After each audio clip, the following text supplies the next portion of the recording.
আচ্ছা, বহিষ্কারের ব্যাপারে যাদের গ্রেফতার করা হয়েছিল তারা কুয়েটের নয়, এটা আমি ক্লিয়ার করে দিতে চাই। তারা যুব দলের ছিল এবং যেই দিন আমাদের উপর আক্রমণ করা হয় ওই দিন আমাদের উপর 4 জন আক্রমণ করে নাই, আমাদের উপর শত শত সন্ত্রাসী বহিরাগত ক্যাম্পাসে ঢুকে আমাদেরকে কুপিয়ে গুলি করে আমাদেরকে আহত করা হয়েছিল। তো আমরা ওই দিনই 4 জনকে গ্রেফতার করা হয়েছিল, আমরা সেটি দেখেছি। এবং আমরা জানাতে চাই যে শুধু 4 জন না, ওইখানে বিভিন্ন চিহ্নিত বিএনপি এবং যুব দলের, ছাত্র দলের বিভিন্ন ক্যাডাররা এখনো বাইরে ঘুরে বেড়াচ্ছে। আমরা কিছু সন্ত্রাসীকে অস্ত্র হাতে সহ আমরা শনাক্ত করেছি এবং আমাদের দাবি 4 জনকে গ্রেফতার করে আইওয়াশ করা যাবে না। আমাদের যারা প্রধান সন্ত্রাসী এখনো বাইরে ঘুরে বেড়াচ্ছে, আমাদের ছেলে মেয়েদেরকে, আমাদের শিক্ষার্থীদেরকে নানাভাবে হুমকি ধামকি প্রদর্শন করছে। আমরা আজকে এইখানে আসার একমাত্র কারণ যে আমরা ক্যাম্পাসে নিরাপত্তা পাচ্ছি না। আমরা নিরাপদ যদি ফিল করতাম আমরা আমাদের ক্যাম্পাসে থেকে সেখানে বসে আমরা আমাদের দাবি আদায় করতাম। আমরা নিরাপত্তা ফিল করি নাই বিধায় এবং আইন শৃঙ্খলা বাহিনী, প্রশাসন কেউ আমাদেরকে নিরাপত্তা দিতে ব্যর্থ হয়, আমরা এখানে দল বেঁধে আমরা প্রধান উপদেষ্টা তিনি আমাদের ছাত্র জনতার গণ অভ্যুত্থানের উপর, আমাদের রক্তের উপর এই সরকার এসেছে। তা আমরা তার কাছে ব্যর্থ হয়ে আমাদের বিশ্ববিদ্যালয়কে অভিভাবকহীন মনে করে আমরা তাকে আমাদের অভিভাবক মনে করছি এবং আমরা বিশ্বাস করি যে তিনি আমাদের কথা শুনবেন, তিনি আমাদের দাবি মানার জন্যই, আমাদের কথাগুলো শোনার জন্য এই সরকারে এসেছেন। তো আমরা তার উপর বিশ্বাস রাখতে চাই। আমরা জনদুর্ভোগ সৃষ্টি হয় এমন কোন কর্মকাণ্ড কুয়েটেও করিনি এবং আমরা আজকেও আইন শৃঙ্খলা বাহিনী সবার সাথে সহযোগিতা করে প্রতিনিধি দলকে পাঠিয়েছি যাতে জনদুর্ভোগ কোনোভাবেই না হয় এবং আমরা বিশ্বাস করি প্রধান উপদেষ্টা আমাদের দাবিগুলো মেনে নেবেন। আমরা কুয়েটের সাধারণ শিক্ষার্থীরা গত 18 ফেব্রুয়ারি 2025 দুপুর 2 ঘটিকার সময় ছাত্রদল যুবদল কর্তৃক সন্ত্রাসী হামলার শিকার হই। আমাদের ক্যাম্পাসের ভিতরে এবং বাইরে দা, রামদা, চাপাতি এমনকি বন্দুক দিয়ে আমাদের সাধারণ ছাত্রের উপর আক্রমণ করা হয়, যেখানে 1.5 শতাধিক ছাত্র আহত হয়। তার পরিপ্রেক্ষিতে আমরা মূলত আজকে এখানে এসেছি। আমরা যদি একটু পিছনের দিকে বলতে চাই, আপনারা হয়তো জানেন 18 তারিখ ওই হামলার আগেই আমরা আমাদের মাননীয় ভিসি স্যারকে জানিয়েছিলাম, স্যার আমাদের ক্যাম্পাসে এরকম একটি হামলা হতে পারে, ক্যাম্পাসে রাজনীতি অনুপ্রবেশের চেষ্টা করা হচ্ছে। আমাদের কুয়েট ক্যাম্পাসে ছাত্র রাজনীতি সম্পূর্ণ নিষিদ্ধ ছিল। ছাত্র রাজনীতি সম্পূর্ণ নিষিদ্ধ থাকা অবস্থায়ও ছাত্রদল কুয়েট ক্যাম্পাসে এসে ফর্ম বিতরণ করে নতুন এবং পুরাতন ছাত্রদের মধ্যে। তার পরিপ্রেক্ষিতে সাধারণ ছাত্ররা যখন একটি মিছিল নিয়ে ভিসি স্যারের কার্যালয়ের দিকে যায়, ঠিক ওই সময় ছাত্রদলের কিছু ছেলে পেলে আমাদেরকে উস্কানি দেয় এবং সেখান থেকে ঘটনার সূত্রপাত হয়।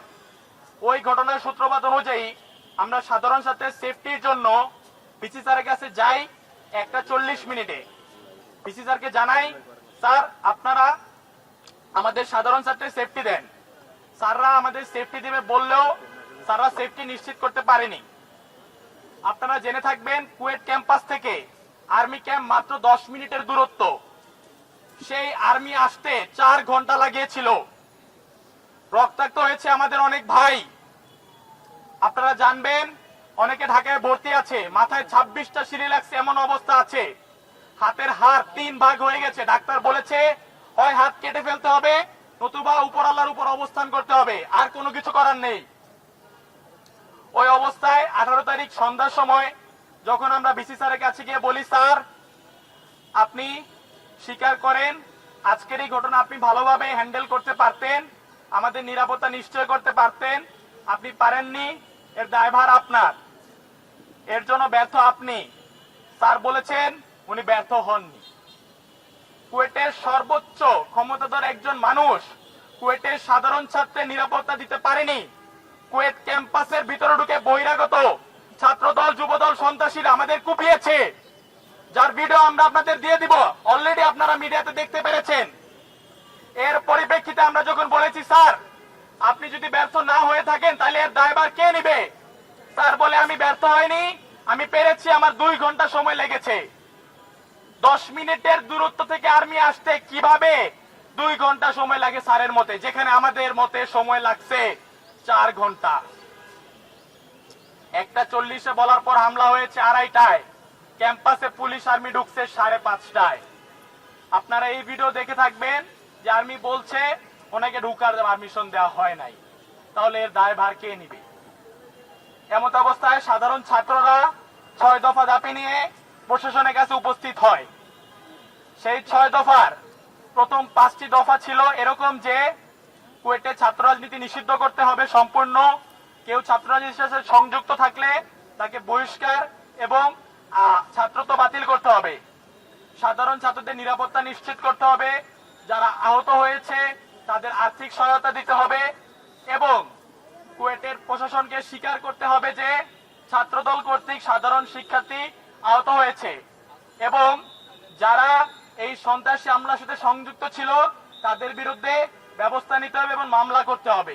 আচ্ছা, আপনারা সবাই অবগত আছেন গত 18 ফেব্রুয়ারি কুয়েটে আসলে কি কি হয়েছে। আমরা ইতোমধ্যে অনেকবারই হচ্ছে আপনাদেরকে বিভিন্ন সময় হচ্ছে আমাদের জায়গা থেকে ক্লিয়ার করেছি এবং কনফিউশনগুলো হচ্ছে দূর করার চেষ্টা করেছি।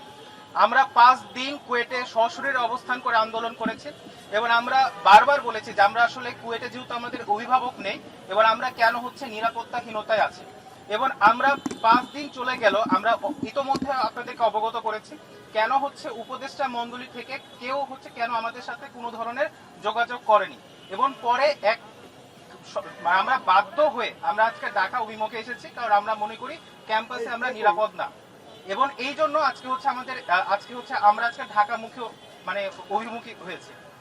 এখানে একটি জিনিস বলে রাখা ভালো, আজকে প্রধান উপদেষ্টা তার সাথে আমাদের দেখা করার কথা ছিল এবং আমাদের 5 সদস্যের প্রতিনিধি দল আমরা হচ্ছে যমুনাতে গিয়েছিলাম এবং প্রধান উপদেষ্টার পক্ষ থেকে সাব্বির আহমেদ একান্ত সচিব প্রধান উপদেষ্টা তিনি হচ্ছে আমাদের হচ্ছে স্মারকলিপিটি গ্রহণ করেছেন যেহেতু এবং আমাদের স্মারকলিপিটি গ্রহণ করেছেন এবং আমাদের 5 সদস্যের দল আমরা আমাদের যে দাবিগুলো সেই দাবিগুলো হচ্ছে আজকে আমরা হচ্ছে তাদের কাছে পরিবেশন করেছি। এখানে কিন্তু আজকে আমাদের আসার কথা ছিল না, আমরা সেই 350 কিলোমিটার দূর সুদূর কুয়েট থেকে এখানে এসেছি। এর আগেও আমরা একদিন এসেছিলাম জুলাই মাস 2024 15 জুলাই। আমি রাহাত ভাই সহ এখানে অনেকেই আমরা ওই দিন এসেছিলাম। ওই দিন এসে আমরা ওই দিন যে আন্দোলন হয়েছিল ওই আন্দোলনে আমার নিজের মাথা ফেটেছিল, রাহাত ভাই উনিও ইনজুর্ড হয়েছিল, আর অনেকে ইনজুর্ড হয়েছিল।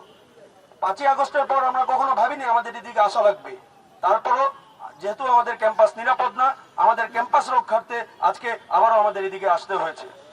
আমরা সাধারণ শিক্ষার্থীদের পক্ষ থেকে একটি 5 সদস্যের দল আমরা প্রধান উপদেষ্টার একান্ত সচিব সাব্বির আহমেদের কাছে গিয়েছিলাম। ওনার সাথে আমরা এতক্ষণ কথা বলেছি, আমাদের স্মারকলিপি সহ আমাদের ক্যাম্পাসের 5 ব্যাচের 16 ডিপার্টমেন্টের 5000 শিক্ষার্থীর সাইন সহ স্মারকলিপিটি নিয়ে গিয়েছি। সেখানে আমরা আমাদের স্মারকলিপিটি ওনার কাছে দিয়েছি এবং আমাদের যে দাবিগুলো ছিল ইচ এন্ড এভরি দাবিগুলো আমরা ডিসক্রাইব করেছি।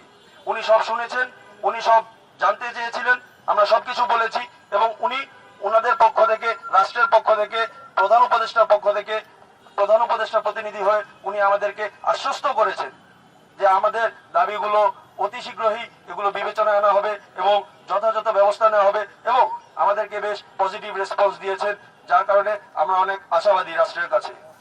এই রাষ্ট্র এসেছে আমাদের জুলাই আগস্ট মাসের আন্দোলনের মাধ্যমে, তাই এই রাষ্ট্রের কাছে এখনো পর্যন্ত আমরা আশাবাদী যে আমাদের জন্য ওনারা ব্যবস্থা নেবেন।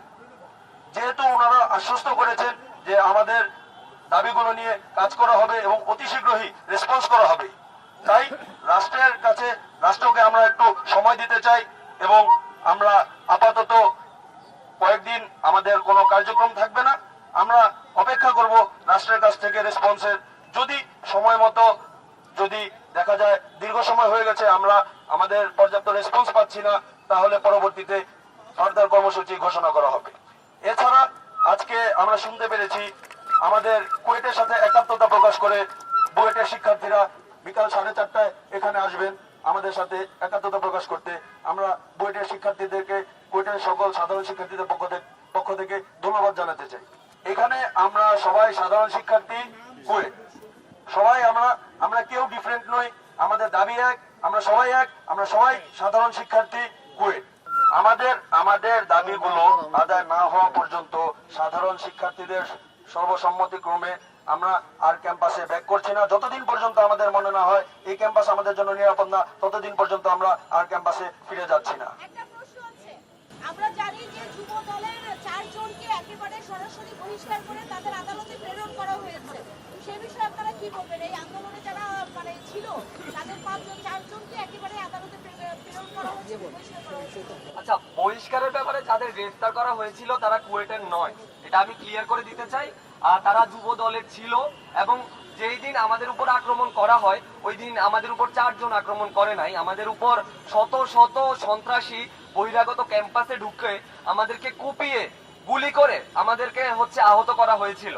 তো আমরা ওই দিনই 4 জনকে গ্রেফতার করা হয়েছিল, আমরা সেটি দেখেছি এবং আমরা জানাতে চাই যে শুধু 4 জন না, ওইখানে বিভিন্ন চিহ্নিত বিএনপি এবং যুব দলের, ছাত্র দলের বিভিন্ন ক্যাডাররা এখনো বাইরে ঘুরে বেড়াচ্ছে।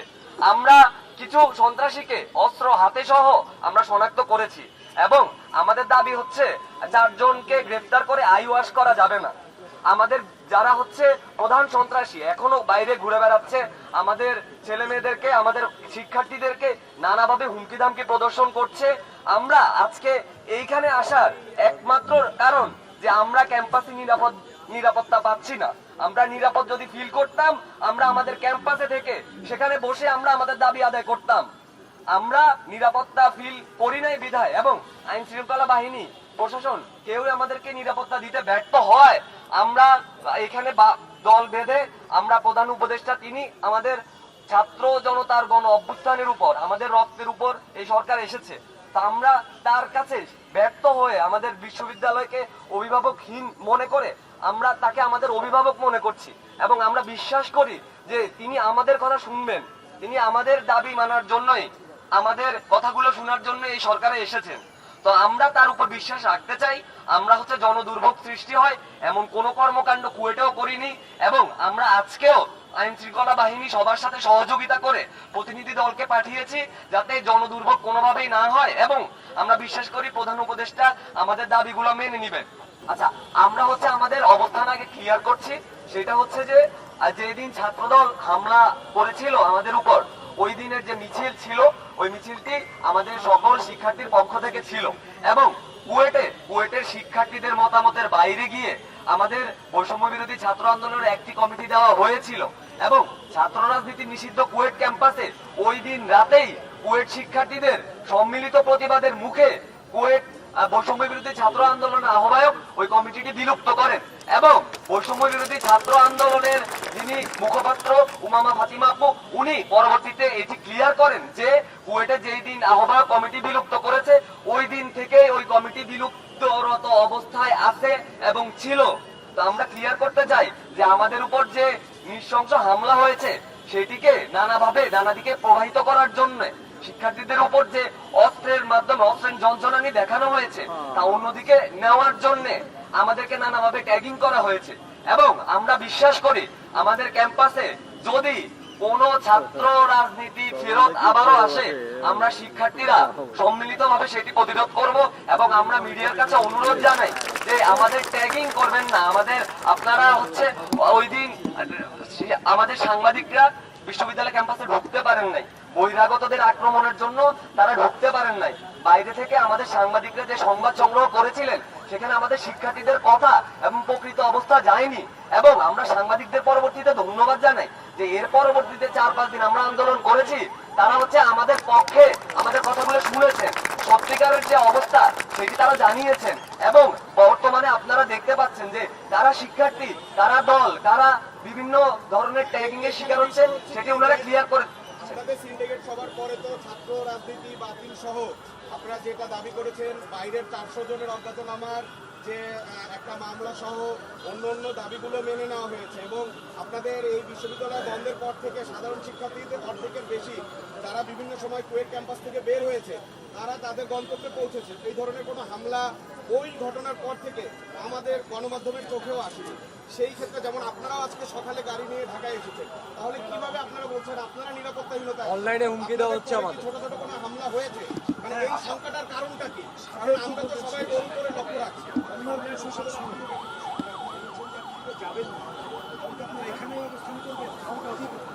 আচ্ছা প্রথমে আচ্ছা হ্যাঁ আমি স্পেসিফিক 5টা দাবি কখন সেটা করার জন্য আমাদের সময় দরকার। মেনে নিয়ে আমাদের 5টা দাবি আমি একটু পরিষ্কার করি। জি বলেন। আপনাদের তদন্ত কমিটি কাজ করছে।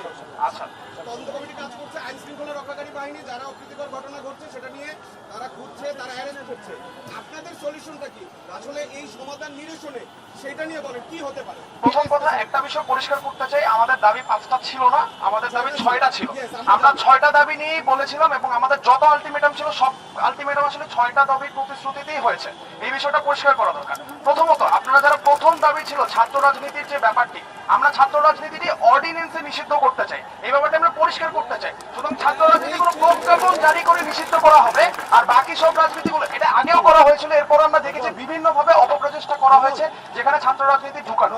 তৃতীয়ত আপনারা বলেছেন বারবার অজ্ঞাতনামা, যেখানে আমরা চিহ্নিত, আমরা পোস্টারে দেখিয়েছি চিহ্নিত করেছি যে এই সন্ত্রাসটা করেছে, সেখানে অজ্ঞাতনামার মতো এই ধরনের জিনিসপাতি যেখানে অনেক ক্ষেত্রে সেগুলোকে বেসলেস ভাবে দেখানো যায়, সেটার কারণ কি সেটা আমাদের প্রশ্ন। সেই অজ্ঞাতনামা মামলা কেন দেওয়া হয়েছে যেখানে আমরা নিজেরা চিহ্নিতকরণ করেছি? এবং তৃতীয়ত যে আপনাদের তদন্ত কমিটির কথা আমরা বারবার বলেছি, সেই তদন্ত কমিটিতে যাতে ছাত্র প্রতিনিধিরা থাকে এবং আমরা যাতে সেই জায়গায় কমিউনিকেট করতে পারি। কারণ আমরা দেখেছি যে যেই সময় আমাদের এই যে হামলাটি হয়েছে সেই সময় আমাদের প্রশাসন থেকে আমরা সহায়তা পাইনি। আমরাও আশঙ্কিত আসলে সেই তদন্তগুলো কিভাবে হবে, সেই কারণে আমরা ছাত্র প্রতিনিধি চাই, সেই বিষয়টা আমাদেরকে পরিষ্কারভাবে করা হয়নি। তো এই দাবিগুলো পুরোপুরিভাবে মানা হয়েছে, সেটা সব জায়গায় দেখানো হচ্ছে যেগুলো আসলে আংশিকভাবে মানা হয়েছে। এবং কোনোদিনও আসলে 6 দফা দাবি দিয়ে আমার 5 দফা মেনে এটা কখনোই হবে না, 6 দফায় এভাবে মানতে হবে। আরেকটা প্রশ্ন আমি শেষ করি, এই ভাই একটা কথা বলেছিলেন, সেটা হচ্ছে আমরা এখানেই অবস্থান করছি কিনা। আমরা এখন এখানে অবস্থান করবো না, আমরা যে যার মতো বাসায় চলে যাব, এটাই হচ্ছে সেফলি চলে যাব, কারণ আমরা নিরাপদ ফিল করছি না আমাদের ক্যাম্পাসে এবং আমরা কোনোভাবে জনদুর্ভোগ ক্রিয়েট করতে চাই না। কিন্তু আমাদের দাবি যদি পূরণ না করা হয় আমরা হচ্ছে পরবর্তীতে আবার কর্মসূচি জানাবো, কারণ আমরা বিশ্বাস করি আমাদের দাবি হচ্ছে ন্যায়ের দাবি, বিচারের দাবি।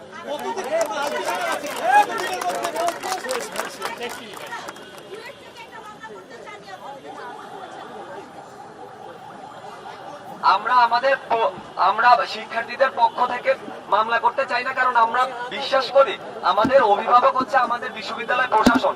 আমরা চাই যে বিশ্ববিদ্যালয় প্রশাসন এই মামলাটি করবে, কিন্তু তারা খুবই অস্পষ্ট ভাবে অজ্ঞাতনামা 400-500 জনের নাম উল্লেখ করে একটি দুর্বল মামলা করেছে। এবং আমরা যেহেতু সকল ভিডিও ফুটেজ, সকল ক্যামেরা, সিসিটিভি ফুটেজ সবকিছু রয়েছিল, তাদের উচিত ছিল যে যেহেতু সন্ত্রাসীরা তাদের নাম উল্লেখ করে চিহ্নিত সন্ত্রাসীদের নামে মামলা করা। আমরা এই ধরনের 400-500 জনের অজ্ঞাতনামা মামলা আমরা চাই না। এবং আমরা চাই না যদি আমাদের উপর হামলাকারী অথবা কোনো ছাত্রদল বা কেউ যদি এমন হয় যে তারা নির্দোষ, তারা জেলে যাক। আমরা চাই যে প্রকৃত চিহ্নিত সন্ত্রাসীরা যারা ছাত্র দলের, যুব দলের, তারা এবং স্থানীয় যারা হামলা করেছিল তারাই জেলে যাক। এই জন্য আমরা ওই মামলার বিরোধিতা করেছি। আর ক্যাম্পাস নিরাপত্তার একটা কথা বলেছে যে অনেকেই ক্যাম্পাস থেকে চলে আসতে পারছে, এই বিষয়টা একটু পরিষ্কার করে বলতে চাই। এত বড় একটা হামলার পরে আমাদের ওইখানে 24 ঘন্টা আসলে আমাদের গেটগুলোতে ফোর্স থাকার কথা। আমরা দেখেছি আমরা যখন ক্যাম্পাসে অবস্থান করছি, বহিরাগতরা মানে যে কোনো সময় আমাদের ক্যাম্পাসের ভিতরে ঢুকতে পারে। আমরা বিভিন্ন আনাগোনা থেকে দেখেছি তারা আমাদের কর্মসূচিগুলো দেখছিল, তারা লক্ষ্য করছিল, সেখানে অনেকেই নিরাপদ, আমরা অনিরাপদ ফিল করছি। অনেক সময় আমরা ভিডিও দেখেছি, অনেক ক্ষেত্রে আমাদের বাইরে আমাদের যারা কিনা অনেকেই কুয়েটের হলে থাকে না, বাইরে থাকে যারা কুয়েটে বিভিন্ন বাসায়, তাদেরকে বিভিন্নভাবে হুমকি দেওয়া হয়েছে। ইভেন যেই ছাত্র দলের যেই ছেলেকে নিয়ে কথা হচ্ছে সে কিনা বন্দুকের ছবি দিয়ে মেশিন প্রস্তুত এইভাবে পোস্ট দিচ্ছে, বলেন আমরা নিরাপদ থাকবো। এবং আমি আরেকটা জিনিস পরিষ্কার করতে চাই, সেটি হচ্ছে যে আমরা এখন কিভাবে এসেছি, আমরা প্রশাসনের সাথে কথা বলেছি, প্রশাসন আমাদেরকে প্রতিশ্রুতি দিয়েছে আমাদেরকে পুরোটা রাস্তায় প্রোটেকশন দিয়ে আসবে, এবং এইভাবেই আমাদেরকে প্রোটেকশন দিয়ে আনা হয়। এবং প্রশাসনই আমাদেরকে এভাবে বলেছে যে আমরা এখানে অবস্থান করলে তাদের জন্য ভালো হয়, এবং আমরা সেভাবে সহযোগিতা করেছি। আমরা চাই না কোনো ধরনের জনদুর্ভোগ হয়। ধন্যবাদ।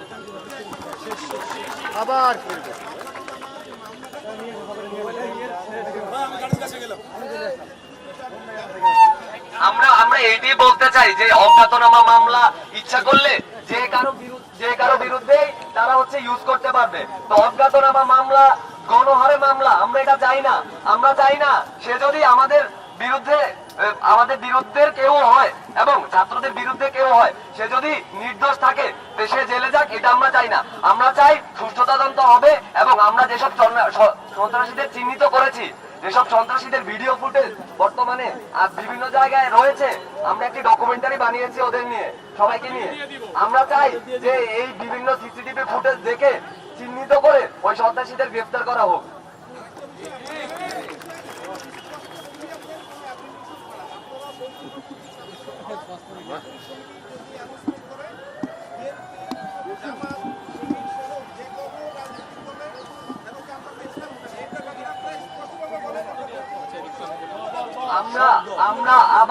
আমরা আগেও বলেছি, আমরা আবারও বলে দিতে চাই, আমাদের ক্যাম্পাসে যদি কোন ধরনের ছাত্র রাজনীতি আবার ফেরত আসার চেষ্টা করে, ছাত্র রাজনীতির দালালরা আবার ফেরত আসার চেষ্টা করে, আমরা 5,000 শিক্ষার্থী জীবন দিয়ে হলেও সেটা প্রতিরোধ করব। এবং আমরা আরেকটি কথা বলে দিতে চাই, সেটা হচ্ছে কুয়েট একটি স্বায়ত্তশাসিত প্রতিষ্ঠান। কুয়েটের ছাত্ররা 5,000 ছাত্র মিলে যখন সর্বসম্মতি করে সিদ্ধান্ত নিয়েছে যে ছাত্র রাজনীতি কুয়েট ক্যাম্পাসে থাকবে না, তার মানে কুয়েট ক্যাম্পাসে ছাত্র রাজনীতি থাকতে পারে না। এবং এটিও ক্লিয়ার করে দিতে চাই, রাজনীতি সকলের সাংবিধানিক অধিকার। যদি অন্যান্য ক্যাম্পাসে শিক্ষার্থীগণ তারা সিদ্ধান্ত নিয়ে থাকে সর্বসম্মতিক্রমে যে তাদের ক্যাম্পাসে ছাত্র রাজনীতি থাকবে কি থাকবে না, সেটা তাদের সিদ্ধান্ত। আমরা তাদের সিদ্ধান্তকে সম্মান জানিয়ে বলতে চাই, আমরা আমাদের ক্যাম্পাসে ছাত্র রাজনীতি চাই না।